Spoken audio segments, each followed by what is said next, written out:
ಮೋದಿಯವರು ಮತ್ತು ಟ್ರಂಪ್ ಇಬ್ಬರು ಭಾಳ ಸ್ನೇಹಿತರಾಗಿದ್ದಿದ್ರೆ ಫೋನ್ ಮೇಲೆ ಅವ್ರು ಹೇಳಬೇಕಾಗಿತ್ತು, ನಮ್ಮ ದೇಶದಲ್ಲಿರ್ತಕ್ಕಂಥ ಏನು ಮೈಗ್ರೇಟ್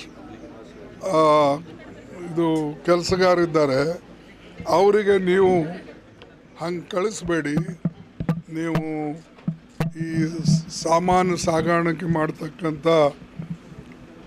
ಫ್ಲೈಟ್ನಲ್ಲಿ ಗೂಡ್ಸ್ ಫ್ಲೈಟ್ನಲ್ಲಿ ಕಳಿಸೋದಕ್ಕಿಂತಲೂ ನಮ್ಮ ಇಲ್ಲ ನಿಮ್ಮ ಸ್ವಂತ ಪ್ಯಾಸೆಂಜರ್ ಫ್ಲೈಟ್ನಲ್ಲಿ ಕಳಿಸಿ, ಇಲ್ಲ ಆದರೆ ನಾವು ಕಳಿಸ್ತೇವೆ ಆವಾಗ ನೀವು ಕಳಿಸಿ, ಅಲ್ಲಿವರೆಗೆ ಇಟ್ಕೊಳ್ಳಿ ಅಂತ ಹೇಳಿಲ್ಲ.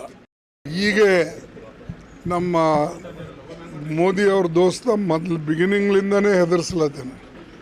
ಅಂದರೆ ನಮ್ಮ ದೇಶಕ್ಕೆ ಟ್ರಂಪಿಂದ ಒಳ್ಳೆಯದಾಗ್ತದೆ ಅಂತ ಹೇಳಿ ನಾವು ಹೇಗೆ ಭಾವಿಸಬೇಕು, ಇದು ಪ್ರಶ್ನೆ ನಮ್ಮ ಮುಂದಿದ್ದಿದ್ದು.